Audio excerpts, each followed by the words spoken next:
할렐루야. 오늘도 좋은 날입니다. 오늘 함께 읽으실 말씀은 요한복음 12장 34절부터 43절까지 말씀입니다. 요한복음 12장 34절부터 43절까지 말씀을 우리가 함께 합독하겠습니다. 이에 무리가 대답하되 우리는 율법에서 그리스도가 영원히 계신다 함을 들었거늘 너는 어찌하여 인자가 들려야 하리라 하느냐. 이 인자는 누구냐? 예수께서 이르시되 아직 잠시 동안 빛이 너희 중에 있으니 빛이 있을 동안에 다녀 어둠에 붙잡히지 않게 하라. 어둠에 다니는 자는 그 가는 곳을 알지 못하느니라. 너희에게 아직 빛이 있을 동안에 빛을 믿으라. 그리하면 빛의 아들이 되리라. 예수께서 이 말씀을 하시고 그들을 떠나가서 숨으시니라. 이렇게 많은 표적을 그들 앞에서 행하셨으나 그를 믿지 아니하니 이는 선지자 이사야의 말씀을 이루려 하심이라. 이르되 주여 우리에게서 들은 바를 누가 믿었으며 주의 팔이 누구에게 나타났나이까 하였더라. 그들이 능히 믿지 못한 것은 이 때문이니 곧 이사야가 다시 일렀으되 그들의 눈을 멀게 하시고 그들의 마음을 완고하게 하셨으니 이는 그들로 하여금 눈으로 보고 마음으로 깨닫고 돌이켜 내게 고침을 받지 못하게 하려 함이라 하였습니다. 이사야가 이렇게 말한 것은 주의 영광을 보고 주를 가리켜 말한 것이라. 그러나 관리 중에도 그를 믿는 자가 많되 바리새인들 때문에 드러나게 말하지 못하니 이는 출교를 당할까 두려워함이라. 그들은 사람의 영광을 하나님의 영광보다 더 사랑하였더라. 아멘. 할렐루야. 오늘은 요한복음 12장 34절부터 43절까지의 말씀을 우리가 함께 읽었습니다. 오늘의 본문은 예수님께서 자신이 빛으로 세상에 오셨음을 선언하시고 또한 이에 따른 사람들의 반응을 기록하는 그러한 내용입니다.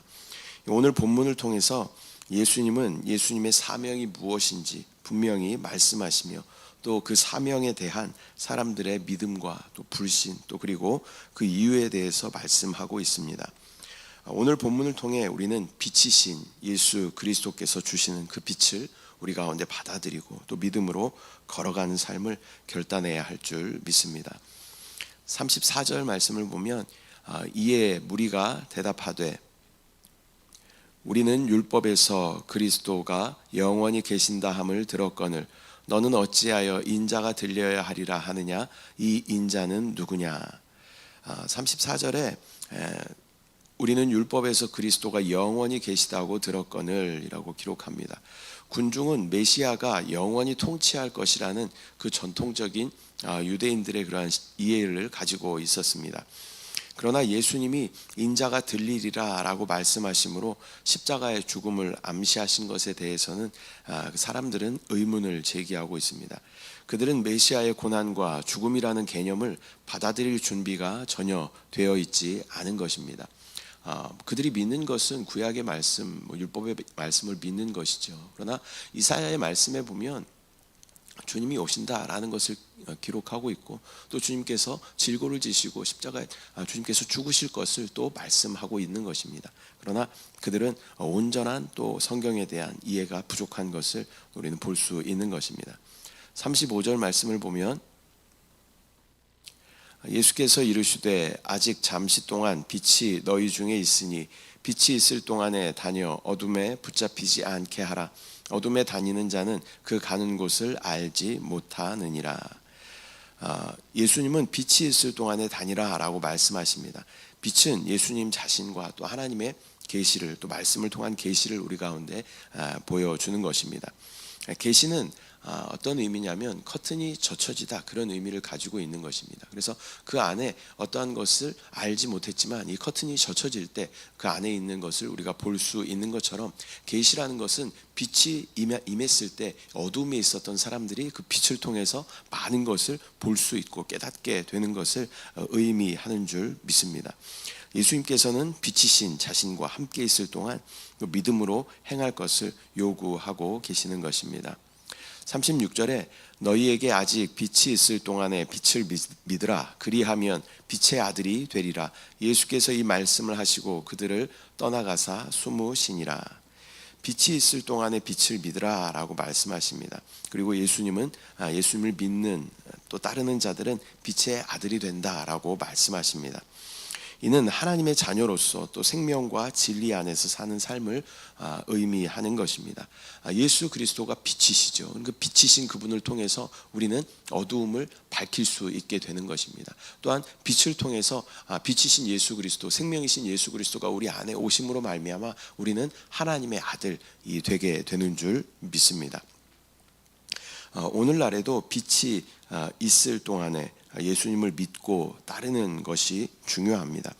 우리는 빛이신 주님의 말씀과 또 성령의 인도하심을 따라 살아가야 하며 또한 그 기회가 항상 있는 것이 아님을 깨달아야 할 줄 믿습니다. 주위에 보면 다음에 내가 나이 많이 먹고 나 교회 다닐 거야 막 이렇게 걱정하지 마 이렇게 말씀하시는 분들도 계십니다. 그러나 우리의 인생은 누구도 장담할 수 없는 그러한 인생입니다. 우리의 목숨이 내일을 보장할 수 없다라는 것을 우리는 알아야 합니다. 또한 주님이 언제 오실지 우리는 알지 못하는 그러한 시대를 살아가고 있는 것입니다. 우리에게 가장 최적기는 바로 지금인 줄 믿습니다. 그리고 또한 복음을 전하는 우리들의 입장도 마찬가지입니다. 믿지 않는 사람들에게 복음을 전할 때 다음에 하지 라고 이야기할 수 있을지 모릅니다. 그러나 우리에게 다음은 어느 누구도 보장되어 있지 않다라는 것을 우리는 기억해야 할 줄 믿습니다. 항상 지금이 유일한 마지막 기회다라는 그러한 마음을 가지고 또 복음 앞에 나아오며 또 복음을 전하는 그러한 삶을 살아야 할 줄 믿습니다. 37절 말씀을 보면 이렇게 많은 표적을 그들 앞에서 행하셨으나 그를 믿지 아니하니. 예수님께서 많은 기적을 행하셨음에도 불구하고 사람들은 예수님을 믿지 않았습니다. 이것은 단순히 어떤 지적인 동의나 또 감정의 그런 문제가 아니라 영적인 눈이 닫혀 있다라는 것을 우리 가운데 보여주는 것입니다. 지금 시대도 마찬가지죠. 모든 사람들이 성경을 대할 수 있는 환경이 열려져 있습니다. 그러나 그들의 그들에게 어떤 동의나 그런 것이 아니라 진정한 믿음이 우리 가운데 필요한 것입니다. 우리의 구원은 지적인 동의로 아니면 그것을 내가 이해했어라고 우리가 구원받는 것이 아니라 우리는 마음으로 믿고 입으로 시인함으로 구원을 받는 것입니다. 그것이 이해해서 또 우리 가운데 믿음으로 내려올 때 우리에게는 진정한 구원이 있게 되는 것입니다. 38절 말씀을 보면 이는 선지자 이사야의 말씀을 이루려 하심이라. 이르되 주여 우리에게서 들은 바를 누가 믿었으며 주의 팔이 누구에게 나타났나이까 하였더라. 이것은 이사야의 예언의 성취입니다. 주의 말씀을 누가 믿었으며 주의 팔이 누구에게 나타났나이까. 이것은 하나님의 구속 계획에 대한 인간의 또한 불신을 예고한 그러한 구절입니다. 39절 40절 말씀 보면 그들이 능히 믿지 못한 것은 이 때문이니 곧 이사야가 다시 일렀으되 그들의 눈을 멀게 하시고 그들의 마음을 완고하게 하셨으니 이는 그들로 하여금 눈으로 보고 마음으로 깨닫고 돌이켜 내게 고침을 받지 못하게 하려 함이라 하였음이더라. 이사야 6장 10절의 말씀을 인용하면서 하나님께서 그들의 마음을 강팍하게 하셨다라고 기록하고 있습니다. 이것은 사람들이 스스로 하나님을 거부한 결과로 하나님의 심판이 불가피한 것을 의미하는 것입니다. 41절 이사야가 이렇게 말한 것은 주의 영광을 보고 주를 가리켜 말한 것이라. 이사야는 하나님의 영광을 본 선지자로 예수님의 영광을 미리 보며 예언한 그러한 선지자입니다.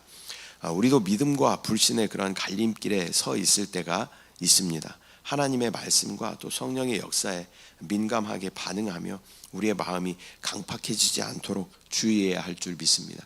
또 시대적인 그런 어려운 시대를 우리가 또 살아가고 있죠. 또 코로나 시대를 지나면서 또 한국은 또 정치적으로 굉장히 이렇게 어려운 시대를 우리가 살아가고 있습니다. 그러나 이러한 시대일수록 우리 마음이 강팍해지는 것이 아니라 우리가 늘 깨어 있어 주님 오심을 기대하며 소망하는 그러한 준비된 자들이 되어야 할 줄 믿습니다. 이 마라나타에는 두 가지 의미가 있다라고 말씀드렸습니다.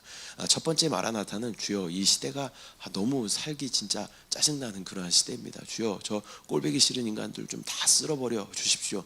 그러한 마라나타가 있는가 하면 저는 주님 언제 오셔도 주님 앞에 당당하게 설 수 있는 그러한 자신이 있습니다. 또 그러한 마라나타가 있는 것입니다. 우리는 더 적극적으로 늘 깨어 준비하며 주님 앞에 당당히 설 그날을 믿음으로 바라보는 저와 여러분들 되시기를 소망합니다. 42절 말씀 보면 그러나 관리 중에도 그를 믿는 자가 많되 바리새인들 때문에 드러나게 말하지 못하니 이는 출교를 당할까 두려워함이라. 유대 사회에서의 두려움과 그 사람들의 시선을 의식한 관리들은 예수님을 믿으면서도 고백하지 못하고 있습니다. 이것은 믿음이 있으나 세상의 가치관과 또 압박에 굴복하는 그런 모습을 보여주는 것입니다. 그런데 솔직히 말하면 이것은 온전한 믿음이다라고 말할 수 없는 것입니다. 우리가 주님을 또한 복음을 부끄러워한다면 주님도 우리를 부끄러워하실 것입니다. 믿음을 당당하게 고백하며 또 복음을 자랑하는 것이 믿는 자들, 믿음이 있으면 그것이 자연스럽게 우리 가운데 일어나는 것입니다. 왜냐하면 그 믿음은 그런 모든 수치와 부끄러움을 덮을 수 있는 충분한 그런 가치가 있기 때문입니다. 그 놀라운 복음을 우리가 기쁨으로 말해낼 때 우리는 하나님의 놀라운 은혜 가운데 거하며 영원한 하나님 나라를 함께 누리게 되는 줄 믿습니다. 43절 그들은 사람의 영광을 하나님의 영광보다 더 사랑하였더라. 예수님을 따르는데 가장 큰 걸림돌은 사람들의 어떤 인정을 바라는 그러한 마음입니다. 또 하나님의 영광보다 사람의 영광을 더 사랑하는 것은 신앙에 있어서 큰 장애물이 되는 것입니다.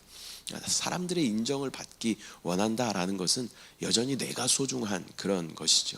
우리 안에 주 예수 그리스도가 최고의 가치이시고 내가 그분을 주님하고 부른다면 주님이 마땅히 영광 받으셔야 하는 줄 믿습니다. 교육자들도 마찬가지. 목회자들이 그런 오류 가운데 또 그런 시험 가운데 함정 가운데 빠질 때가 많이 있다라는 것입니다. 사람들의 인정을 받고 사람들의 칭찬을 받고 사람들의 영광을 내가 받을 때 우리 주님은 더 이상 나의 주님이 될 수 없게 됨을 우리가 기억해야 할 줄 믿습니다. 내가 주 예수 그리스도를 주님하고 부르는 이상 주님만이 영광 받으시고 주님만이 왕이시며 주님만이 모든 것에 합당하신 분이심을 우리가 믿음으로 고백하며 사람들에게도 그렇게 낮은 자의 모습으로 주님의 영광을 위해 또 사역하며 또 믿음의 길을 걸어가야 할 줄 믿습니다. 오늘은 요한복음 12장 34절부터 43절까지 말씀을 우리가 함께 나누었습니다. 예수님께서 빛으로 이 땅 가운데 오신 이유와 또 사람들의 반응을 보여주는 내용입니다. 예수님은 빛으로 오셔서 우리에게 믿음의 길을 걸어갈 것을 요구하십니다. 또 빛이신 예수 그리스도가 우리 가운데 오실 때 우리의 어두움은 사라질 것이고 우리는 빛과 생명을 따라 또 빛의 아들들이라는 그러한 칭호를 받게 될 줄 믿습니다. 또한 믿지 않는 사람들의 그 이유는 영적인 강팍함 때문이며 또 이것은 우리에게도 경고가 되는 것입니다. 어떤 시대적으로도 그렇게 사람들 사이에 어떤 개인주의가 팽배하다 보니까 사람들의 마음이 참 강팍해 있다, 날카롭다, 날이 서 있다 그런 느낌을 받을 때가 많이 있습니다. 그것이 세상 사람들뿐만 아니라 교회 안에 우리들의 모습도 마찬가지이죠. 그럴 때일수록 우리는 주님 오실 날이 가까이 왔기 때문에 더 깨어 있어 영 안에 머물므로 주님 오심을 기대하며 준비하는 저와 여러분들 되시기를 축복합니다. 또한 진정한 믿음은 사람의 영광을 구하는 것이 아니라 하나님의 영광을 구하는 것이다 라는 것을 말씀드렸습니다. 이것은 우리가 정말 겸손하게 깨어 있어야 지킬 수 있는 부분인 것 같습니다. 이것은 가랑비에 옷 젖는 것처럼 점점 우리 가운데 너무 쉽게 스며들 수 있는 그런 여지를 가지고 있다라는 것을 우리는 꼭 기억해야 할 줄 믿습니다. 그래서 사람들의 칭찬을 기뻐할 것이 아닙니다. 사람들이 우리를 칭찬할 때는 우리는 경고의 말씀으로 들어야 할 줄 믿습니다. 하나님의 영광을 내가 가로챈 것은 아닌가라는 그런 경고의 말씀으로 들어야 할 줄 믿습니다. 오늘 우리는 예수님께서 주시는 그 빛 안에서 살아가기를 결단해야 합니다. 빛이 있을 동안에 빛을 믿으라라는 그 예수님의 말씀을 붙잡고 빛 안에 살며 하나님의 영광을 구하며 세상의 빛으로 살아가는 저와 여러분들의 삶이 되시기를 축복합니다. 기도하겠습니다. 사랑의 주님, 은혜와 사랑을 감사드립니다. 오늘 요한복음 12장 말씀을 통하여서 어둠 가운데 있었던 우리에게 예수 그리스도께서 빛으로 오셨음을 또 말씀하여 주심을 감사합니다. 죽음과 같은 그러한 상황이었지만 빛으로 생명으로 주님께서 오셔서 우리를 영원한 생명으로 영원한 빛으로 인도하여 주심을 감사합니다. 그러나 아직도 여전히 어두움 가운데 또 강팍함 가운데 살아가고 있는 많은 사람들이 있습니다. 저들 가운데 빛이신 예수 그리스도의 복음을 당당하게 전할 수 있도록 주여 인도하여 주시고, 또 시대가 악함으로 강팍한 가운데 있는 또 그들의 마음 가운데 예수 그리스도께서 평강과 또 따뜻함으로 저들 가운데 전해질 수 있도록 주여 우리를 축복의 통로로, 복음의 통로로 사용하여 주시옵소서. 아버지, 또한 진정한 믿음은 나의 영광을 취하는 것이 아니라 오직 하나님께 영광됨을 믿음으로 바라볼 수 있도록 주여 인도하여 주시고, 사람의 칭찬과 또 사람의 인정에 우리가 집중하지 않도록, 마음을 빼앗기지 않도록 주여 은혜를 더하여 주시옵소서. 오직 나의 주인, 나의 왕이신 하나님만 영광받아 주시옵소서. 감사드리고 예수님의 이름으로 기도드립니다. 아멘. 하늘에 계신 우리 아버지여, 이름이 거룩히 여김을 받으시오며 나라가 임하시오며 뜻이 하늘에서 이루어진 것 같이 땅에서도 이루어지이다. 오늘 우리에게 일용할 양식을 주시옵고, 우리가 우리에게 죄 지은 자를 사하여 준 것 같이 우리 죄를 사하여 주시옵고, 우리를 시험에 들게 하지 마시옵고 다만 악에서 구하시옵소서. 나라와 권세와 영광이 아버지께 영원히 싸움나이다. 아멘.